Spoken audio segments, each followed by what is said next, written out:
Hello and welcome to another edition of the Hitting the Hardwood podcast, your home for all the latest Minnesota Lynx and WNBA news, analysis, and coverage.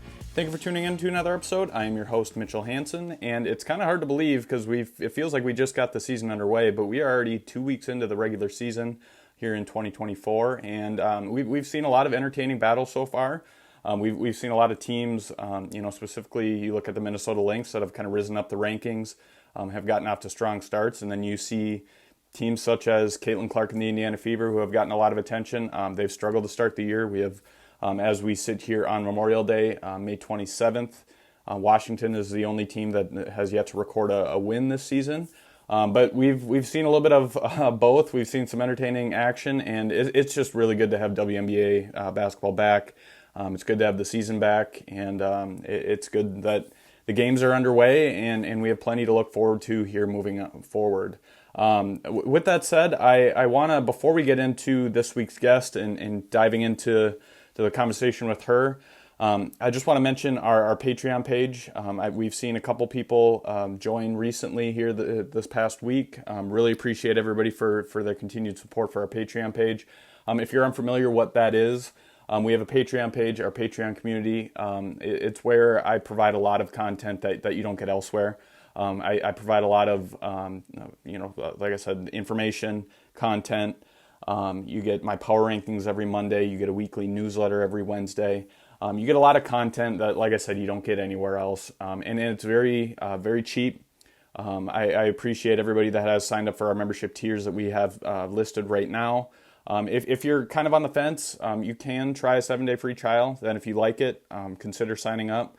Really appreciate anything that you can do to support, and everybody that does already support, those of you who might in the future or are considering it.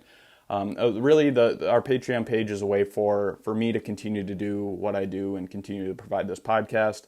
And also, to try and help me, I'm trying to make money at the same time and kind of make a living off of this and other things I do. So I appreciate anything you can do. Please go check that out, patreon.com/hitting the hardwood. Now, with that said, this week's guest, I'm really excited, and I know she's really excited to talk about everything we're going to dive into here, but somebody who I'm really happy to work alongside. I'm thankful to work alongside. I'm thankful to call a friend and grateful to call a friend. I write with her at Winsider. She has been a guest on the podcast in the past, and she is a proud Canadian, the one and only Chelsea Leite. And obviously, I wanted to have Chelsea on this latest episode of the Hitting the Hardwood podcast to talk a little bit about the recent news of Toronto and the new expansion team that'll be coming in 2026. We talk about that. We talk a little bit about the WNBA season. We talk a little Lynx. We kind of cover it all. So I really hope you enjoy the podcast here this week. And once again, our guest this week is the one and only Chelsea Leite. Chelsea, how are you doing? I'm good. How are you? Good. I first, before we get into things, congratulations. There Thank is a WNBA team in Toronto. So I'm very happy for you. I'm very happy for everybody. I say up there, but we're kind of already up there in Minnesota. You're just farther up there, but very happy for you. It's very exciting. And like we were talking about before this, I think 2026 seems like a far ways away, but it'll come very fast. So it'll be here before we know it. Yeah, I think I'm most excited right now just to know what they're going to be named so I can stop referring to them as the Toronto WNBA team. But yeah, it's so exciting, and just being there last week for the official announcement was just I don't know, I kind of had one of those moments while I was sitting there and I was like, man, this has been years in the making, longer than I've been around doing it, and just to be here to witness it and know that I mean, I wouldn't say I had a big part in it, but a little part in trying to bring the W here, and now it's here is just very exciting. So Yeah, it's fun to kind of be in the mix now. absolutely. Before we jump into things, I should have done this at the beginning, but if you could plug kind of where people can find your work, people can find you on social media and elsewhere. Yeah, so my social media is just Chelsea Leite on Instagram, Twitter, the whole thing. And I write for a variety of different places. I run Raptors HQ up here, covering the Raptors and now the Toronto WNBA team. We're gonna, keep doing both, like a lot of the great SB Nation sites. And then I also write for Winsider, of course, with Mitch and our great team, and then Swish Appeal, and I'm doing not bi-weekly, 2 pieces a week for Athlon Sports now. And then yeah, whatever else comes up. So you can find my WNBA stuff there. You don't sound busy at all. You No, not don't. at all. It's fine. Well, cool. You kind of talked about well, you did talk about the Toronto news and kind of that event that they had up there when the official announcement was. What was all of that like, and kind of what was the buzz like in Toronto when that official announcement took place? Yeah, well, it's been like buzz for a couple of weeks. I mean, the news broke about 2 weeks ago. My great friend, mentor, incredible reporter Shireen from CBC broke the news 2 weeks ago that the team was coming. And so we've known, and we kind of knew that the official announcement was coming on Thursday, but like it was like Wednesday and I still hadn't heard anything, and I was like, what's happening? So it was very like quick, like they sent out this like very official like advisory about it, and I was super pumped to be invited. And yeah, and we got to go. It was at this like really fancy hotel in Toronto, which I'm like not very used to, but it was across the street from where the team will be playing at Coca-Cola Coliseum, in this like really fun like lake shore area of Toronto that's going to be really fun for fans to explore. And so we went there, and it was this like big, beautiful venue. They had a DJ, they had the orange carpet rolled out, they had like so many guests. The prime minister was there of Canada. And so because of that, we had to go so early and get like sniffed by dogs and like go through all this security. Like it was kind of wild. And then yeah, we, just went in, mingled, waited for all of the very important guests to show up. Like we had people like Kyle Lowry come out, and Scotty Barnes, a few like, notable Raptors, and Masai Ujiri, the president of the Raptors, was there because they announced the president of the Toronto team was going to be Teresa Retch, which we kind of knew through the last couple of months. And she was the vice president of the Raptors for a really long time. So she's just awesome. And her and Masai have a great relationship. So he was there. And then just like a bunch of like cool like Canadian basketball people, like with a bunch of the people from the Canadian national team were there, a couple of like icons of Canadian basketball. And so it's just like a really cool event with like all of these cool people that I was like, how am I allowed to be here? But cool. And then they did all of like the big formal announcements, the speeches, the stuff, and then they had a panel actually right after with Kathy and Teresa and Tammy Sutton Brown, who is like one of the best Canadians to ever be in the WNBA. She won a championship with the Fever back in like that era. I think it was like 2011 or 12, one of those. Yeah.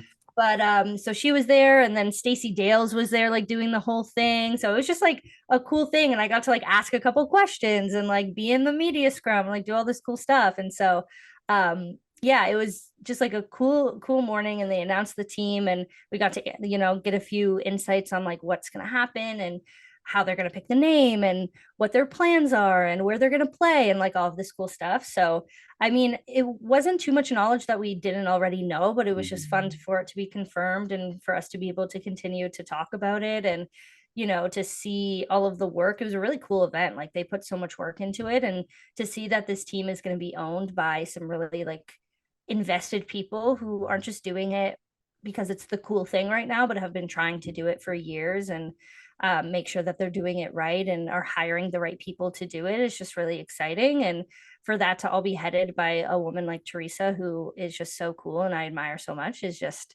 really cool. Like you have this woman who made herself a place in the NBA and was like the third, highest ranking person for this like huge championship NBA franchise. And now she's going to go and run this W team. And so, yeah, that was just really cool to see. And yeah, just, enjoy the WNBA in my backyard. It was fun to like, with our like Winsider team and stuff, like it's you all get to go to stuff so often. I'm just at home like I just have to watch it on TV.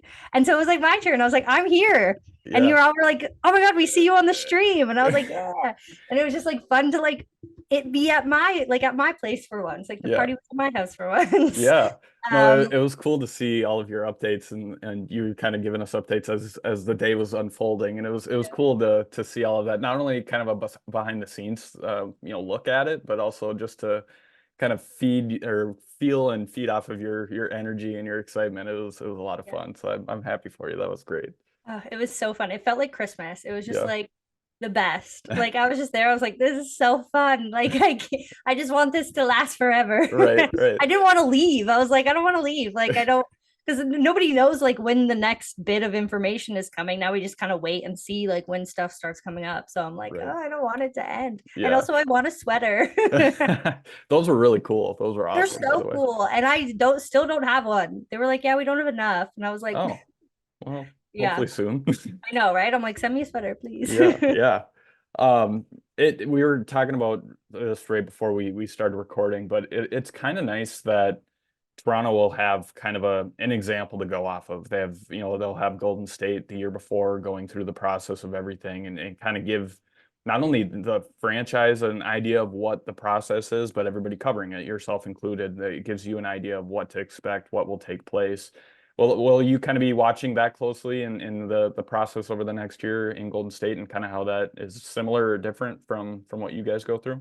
Yeah, for sure. I mean, I definitely think that like the timeline is something to look at, Mhm. how long they're taking to release information and when they're doing it. And, like all of the process of the expansion draft will be really interesting to see what draft picks they end up getting next year.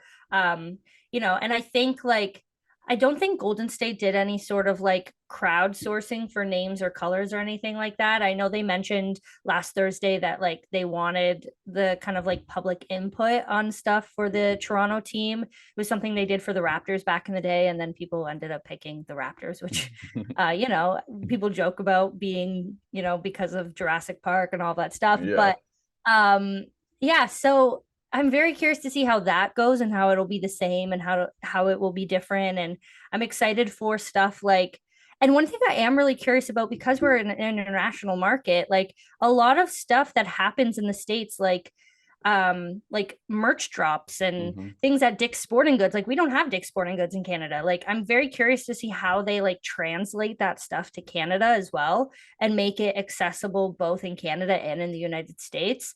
And like what those partnerships will look like. I know like Playa Society is like a huge thing. Like I don't know if they service Canada.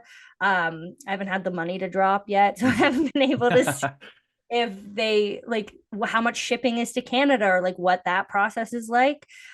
So I'm very curious to see how that goes, because I feel like people in the States don't really realize like how different things can be up right. here.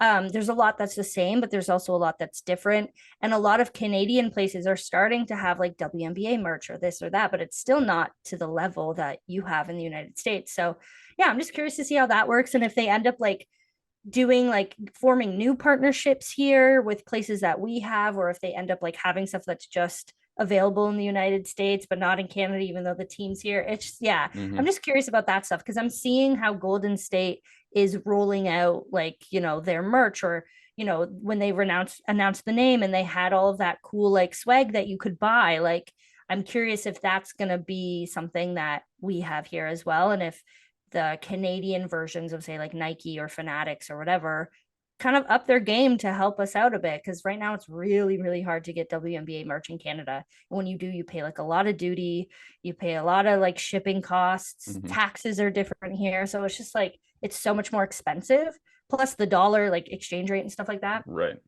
So yeah, I'm definitely curious, and I hope that like because we're international, like our community gets serviced just as well as say like Golden State will. hmm And I suppose it will be, it probably will be a similar process between Golden State and Toronto, but then there still is a bunch of stuff that's going to be different, like you had said, it's the first international, team that we're going to have within the WNBA. So it's going to be a learning process, even though the league had just gone through a similar situation the year prior, it's still going to be completely different at the same time. You still have the process of creating the franchise, filling out a team, filling out whatever.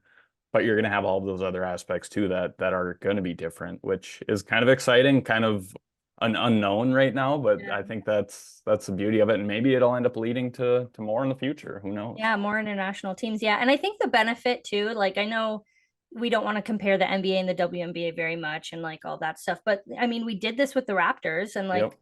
they are still the only international team in the NBA. So I think, especially with hiring someone like Teresa who worked for that franchise, her knowing what that process is. I mean, she mentioned on Thursday, like knowing the unique needs of athletes who come to Canada specifically, sorry, and like using that knowledge to be able to service the players that come here a lot better. So I do think it's stuff that they're already thinking of, and those learning curves will be a lot, but I do think they will also take a lot from the Raptors process and how they still do it to this day, like when players come to play here. So Right, absolutely.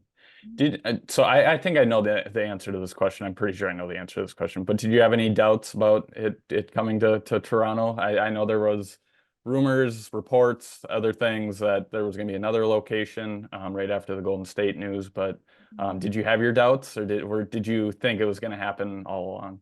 I mean, we had a little, like when Golden State was announced, there was this whole thing where like MLSC, which is the company that owns the Raptors, they decided to like pull out their bid to the WNBA. And it was around that time that I was like, the hope kind of went down a little bit, and people were talking about Portland and Denver and all this stuff. And that definitely sucked. But I think back in March when we found out that like Teresa was leaving the Raptors, because like you, I do, you do Minnesota Timberwolves and you do the Lynx. I also do the Raptors, and then I switched to the WNBA. But I was there at her last game, and it was very like much like, oh, she's leaving the team, but it's on very good terms. It's like, but they weren't announcing what she was leaving for. And then like 2 days later, a report came out that she was leaving to like lead a WNBA bid. And as soon as I heard that, and I heard that who was owning it and what the bid was going to be, I was like, okay, like this makes sense. This is like an actual reputable group that could make it. Like in my head, I was like, if it was anyone other than MLSC, it had to be Larry Tannenbaum, because he's the only other person that would be able to front something like this. So as soon as I heard that it was him and his group and Teresa, I was like, okay, this is only a matter of time now. Like it has to happen. And then I started hearing more things about, oh, it's coming sooner than you think, it's coming sooner than you think. And so now it's, May, and they decided to announce it now. And so yeah, the hope dipped for a bit, but then as soon as that news came out in March, I was like, okay, like let's go. We're next. My Absolutely. Delulu self kind of went a little up, and nobody really got it. I was like Yeah. still kind of getting the like, oh, you're being so delusional. But when they announced the Edmonton game, I was like, yeah, no, they wouldn't be doing that unless, Right. they were really serious about coming here. So Yeah. yeah, I was like, it's happening. And then it did. Absolutely. And I went Absolutely. from Delulu to real Lulu. Yeah. I love it. I love it. Well, let's transition into what's currently in the WNBA before we look ahead to the future. Right now, we're sitting at here on Memorial Day as we're recording this here in the United States, and we have about a week and a half, 2 weeks into the regular season. We have one team that's undefeated yet, Connecticut. We have one team that has yet to win a game in Washington. We're about everybody's around, well, a little over, either at about 5 games or a little bit more. Do you have any big takeaways from what we've seen so far? Maybe any surprises that you've seen so far of teams that have either risen or fallen so far? Yeah, I mean, I'm sure we'll get into Minnesota talk a little bit later, but I've been like pleasantly surprised with how they've started their season. And that is credit to Nafisa Collier, who is, tearing it up. And now that they have Dorka back, that's incredible too. That's only going to help.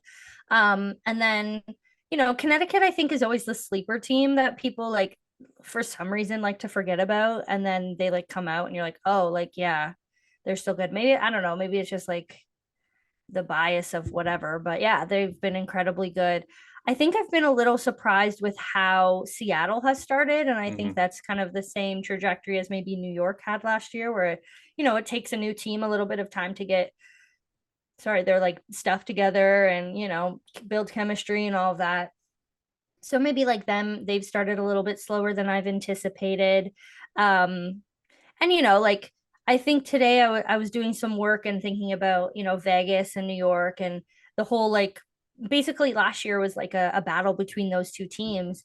And I think what's really exciting about this season is that it's not that anymore. Like it's not just the Vegas and New York show. Like I'm glad that we're having a season where everybody is a little bit more competitive, at least in that like top like 6 kind of area. And it's going to be like a battle for seeding. It's going to be a battle for, the Commissioner's Cup, which I guess everybody likes to make fun of, but still, it's entertaining, and It it's is. going to come down to those like last few things. And we have an Olympic break this season, which is like makes everything more condensed and everything a little bit more fast paced, and Mhm. that's really exciting. So I think my biggest takeaway so far is that it's just so much more even. Like the playing field is so much more even this season, which makes it more fun. Like Mhm. as much as it's fun to have those like big teams, just dominating, I think it's more fun to have these big close games where people are having upsets and we're going to double overtime, and these players are, having like 30-40 point games. I think to me that's a lot better than one or two teams just like absolutely dominating an entire season. So Right. yeah, that's what I've taken away from it so far. Yeah, I agree with you. I think this season it always seems like we have about what 4 through, you could even say 10, maybe 4 through 8, that are just so even. They're one game apart, 2 games apart, whatever it may be, and they're fighting, down to the last games of the regular season. They're fighting for seeding. This year, I think more than ever, it's maybe even to the top. I mean, it's absolutely, to your point, it's just completely widespread.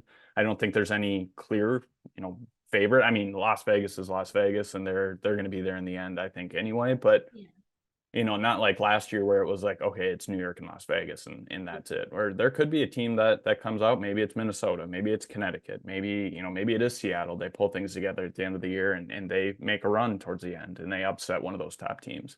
Yeah. It is very widespread. And another team that I'm kind of surprised early on by is Dallas. And that's not a knock on Dallas and what talent they have and what they have done, but Natasha Howard and Satu Usabali, both of them being out, to me that I didn't expect. Now they're only 3-2. It's not like they got off to an undefeated season or something like that, or even a winless season. But I did not expect them to get off to that hot of a start with those two players out there. They're very talented players, key parts to those teams. Mhm. But that's a credit to Arike and what she's been able to do and the rest of that team. But that's one team that I'm a little surprised by. But I mean, like I said, they're around 500. It's still very early. We're only through 5 games, so Yeah. um, Yeah. yeah, it'll be fun. It's gonna be a fun season. Yeah, it's gonna be so fun. And honestly, like one team that they're like the results aren't really showing, but I also have been surprised with is LA. Like Hmm. all of their games have been fairly close. You Right. think about this team that everybody's expecting and like probably maybe will not make the playoffs, but like every game that they've had has been incredibly competitive and they just haven't been able to finish it in the end. And it seems like that team has a lot of chemistry. So, I mean, maybe that's just beginning of the season stuff and things will die down a little bit, but I mean, I've been really shocked with how well they've been playing despite the fact that they're like 1-4 right now. So, I mean, I would love to see them kind of like, go on a little streak or like win some things and, be in that place, like be in that fight for like 7-8 seed as well near the Hmm. end. Yeah. You had mentioned Seattle before too. The Lynx had 2 games against Seattle to begin the year. What the regular season opener, the season opener was in Seattle, and then the second game of the year was in Minneapolis. And I was at the game in Minneapolis, and it does look like that team's off. I mean, they're a new team, and like Yeah. you said, it takes time. Like we saw with New York, it takes time to gel, especially when you have those top talents like they have.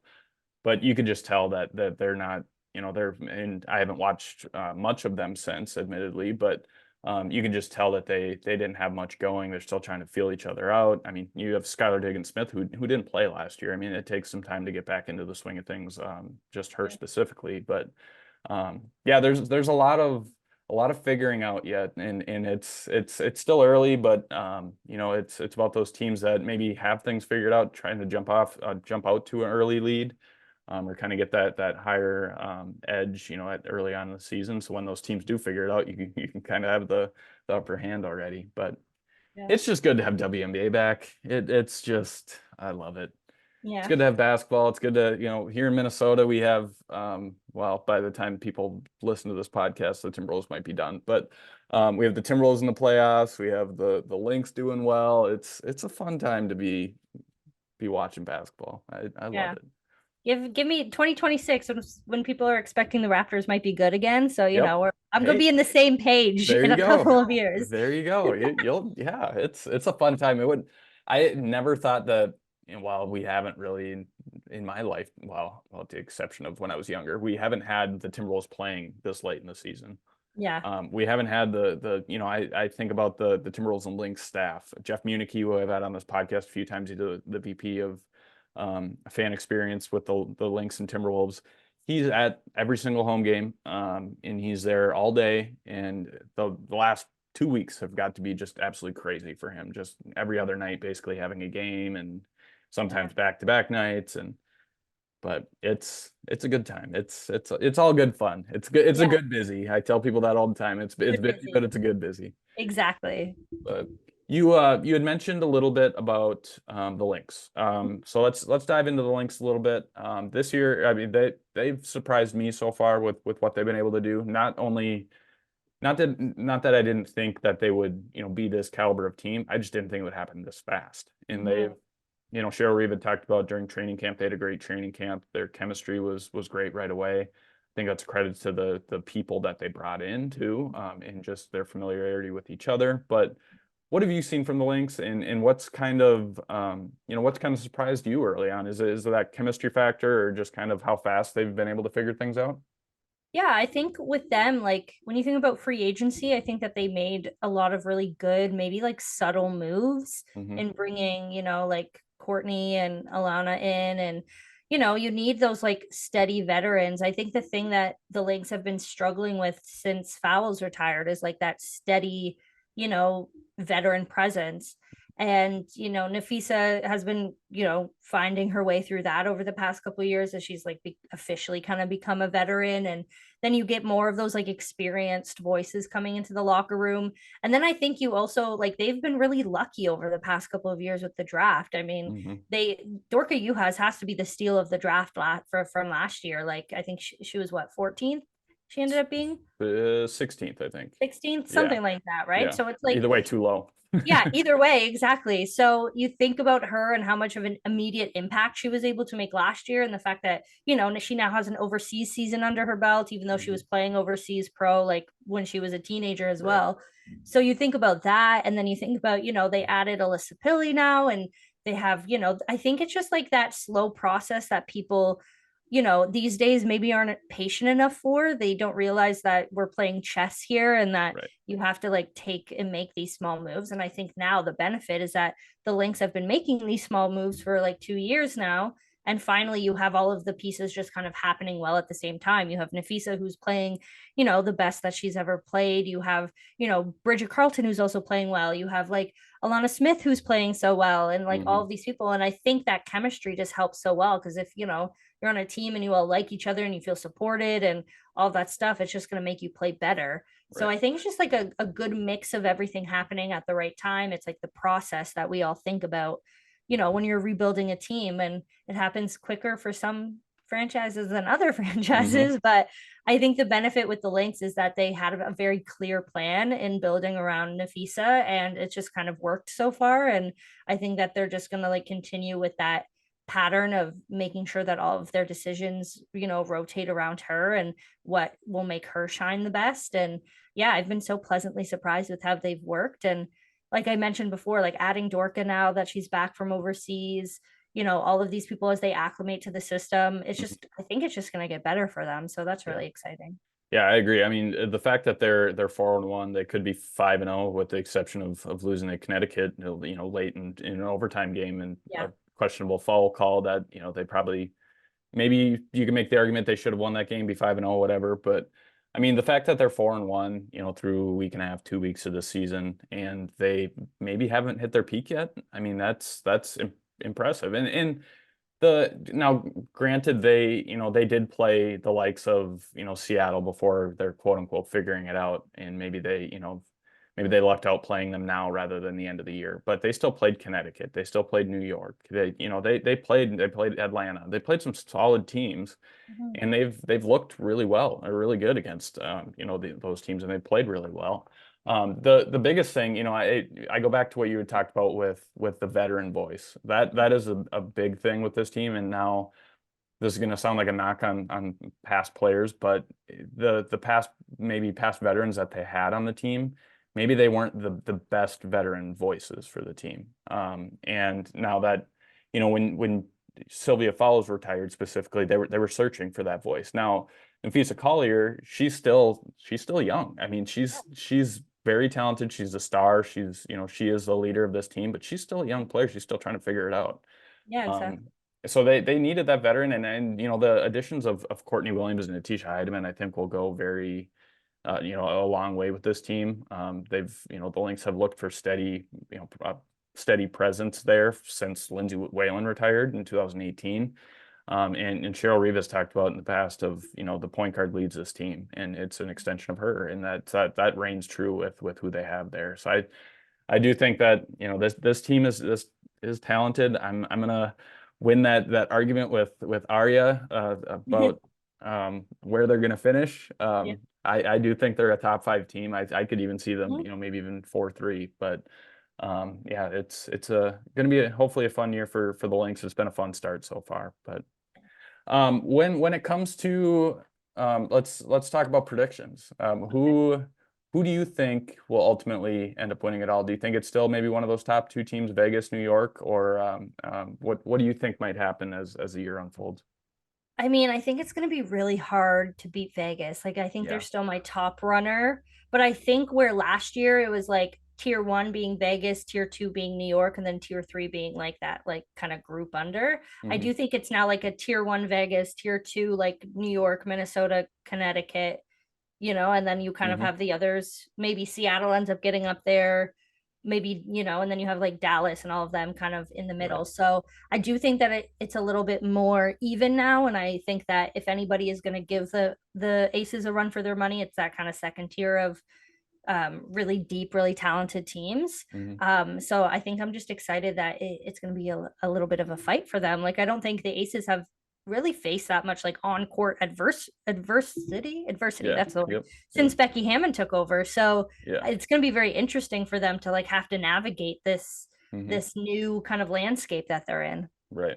I do think that, and we've talked about this for I don't know how many years, but Connecticut's almost turning into the Washington of a few years ago, where if they can stay healthy, Yes. they're a really good team, and that's been the biggest thing for them. Now, knock on wood, I hope they can stay healthy so we can see what they can do. I think, them in New York, and you could maybe, like you said, throw in Minnesota into that mix. I think that they could make a run, and it's going to take one of those teams getting hot, I think, to go on a run and maybe even top Vegas. But I do agree with you. Vegas is just they're still on another level. They're still on that top tier, like you mentioned, and it's going to be tough to beat them. But yeah, it's exciting to have it be a little bit more even spread Yep. throughout the league. So, Yeah.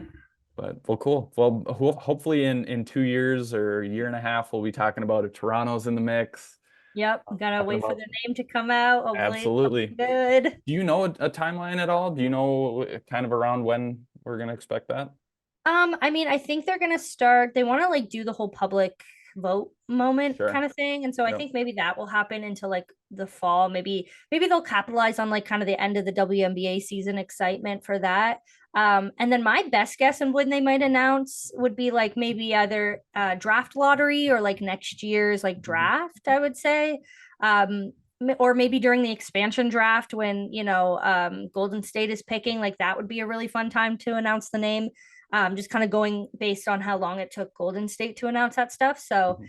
um, yeah, I mean, I would guess in the next year we'll definitely know the name. I would guess around like in this winter slash like lead up to next season. Mhm. Okay. Well, cool. We'll patiently wait until then. But Yeah, and vote yes, yeah. if the the votes start coming out. Absolutely. Absolutely. Well, Chelsea, I really appreciate it. Everybody who's listening, please go follow Chelsea. Follow all of her great work at Winsider, everywhere else. She listed about 17 different places that she writes for right now. So go follow all of that. But thank you again for joining. We'll talk again soon, and hopefully well, we will definitely before the Toronto team it comes about or the name is announced, whatever, we'll definitely chat at that time too. So I appreciate you joining, and we'll talk again soon. Okay, sounds good. Thank you once again to Chelsea for joining the podcast this week. As I mentioned before the podcast, it's always awesome to talk to Chelsea. I talk to her on a regular basis just with working alongside her at Winsider. And she's awesome. She's very knowledgeable. She does a great job covering basketball, not only in Canada but elsewhere. She does a great job covering the WNBA, and I'm, like I said, I'm very lucky not only to know her, to have her call her as a friend, but also to work alongside her at Winsider. So please go check out all of Kelsey's work. Please go follow her. If you are not doing so already, you definitely should be. So thank you once again to Chelsea. Really appreciate having her on, and we'll definitely do that again soon. I also want to give a shout out to Jeremy Rushing, as I do every week, for producing this podcast. He does a great job in the back end of recording or producing this podcast, making me sound less crazy than I already do. Hopefully he took out that part that I just messed up. I'm just kidding. But Jeremy, appreciate everything you do for Hitting the Hardwood, and it's been a pleasure doing this alongside of you. So I appreciate everything you do. And speaking of appreciation, I appreciate our two partners here at Hitting the Hardwood. If first of all, if you or you know somebody that is interested in becoming a partner of Hitting the Hardwood, let's chat. We can figure out what we're going to do as far as what it might cost, what that all looks like. But let's chat on how we can partner. It might not even be something where money is exchanged. It might not be something where we can figure it out. But let's chat. Please email hittingthehardwood@gmail.com. And if you are interested, please reach out. Like I said, would love to sit down and chat with all of you about that. Like I said, let's jump into our two partners here at Hitting the Hardwood. They've been our partners since day one. Really appreciate everything that they do for myself, Hitting the Hardwood, and women's basketball in general. Start off with our good friends at Better Edge, BETTOR Edge, betteredge.com. Go check out Better Edge. If you go to betteredge.com/links, use the promo code LYNX, LYNX, and you get $20 with your first deposit. So please go check that out. If you like free money, go check that out and sign up, and you get $20 free. What more could you ask for? It honestly, though, Better Edge is one of my favorite betting platforms. I use it daily. I use it all the time. You can bet against me. You can bet against others. You can bet in competitions. You can bet in pick'em leagues, whatever you would like. You can bet on the WNBA. You can bet on any sport you want, just like any other betting platform. But Better Edge is better than the rest. So check out Better Edge, BETTOREdge.com. Second one is Homage. Homage is doing a lot of great promos right now. They are a vintage clothing store who has a ton of really great WNBA gear. I've said this, I don't know how many times, I have the WNBA charcoal t-shirt, I have the Lynx t-shirt, I have the Lynx hoodie, all of which that I love. So please go check them out, HOMAGE.com. You can check out our social media. I just had Hitting the Hardwood just posted something the other day about a promo that Homage is running. If you click that link and purchase something through the link in that post, you get it doesn't cost you anymore, but your purchase, that the money that you spent during that purchase, a percentage of that comes back to support Hitting the Hardwood. So if you could do that, if you're considering purchasing anything through Homage, go through that link, and you can find that on our Twitter, Facebook, and Instagram. And I appreciate anything you can do to support Hitting the Hardwood. Speaking of clothing stores and stores in general, you can check out our Hitting the Hardwood store. One last thing here is check out Hitting the Hardwood. We have a brand new store that I just sent out to all of our newsletter recipients via email. I have sent that out to our Patreon page, or Patreon community, excuse me. You can find that on our website. You can find that on social media. You can find that really anywhere that you find Hitting the Hardwood. So I'm really excited to have a new site, a new store. Same gear, same items, just on a brand new store. Brand new look to said store, and you can check all that gear out there. And if you see something if you want something that you don't see there, you can email us and we will accommodate that. We've done that for plenty others, so feel free to reach out and we'll make something happen. With that said, once again, thank you to Chelsea for joining the podcast. Thank you to Jeremy for producing this podcast. Thank you for listening. I'm hoping you enjoyed this podcast. I'm hoping you're enjoying the WNBA season. As I mentioned in the last podcast, we'll be doing this podcast every other week. So every 2 weeks, you'll find this podcast on Tuesdays. So we'll have another one here coming up in a couple weeks. So enjoy basketball until then. Enjoy the WNBA. If you're an NBA fan, enjoy the NBA playoffs. And we will talk to you next week. 3, 2, 1, yeah!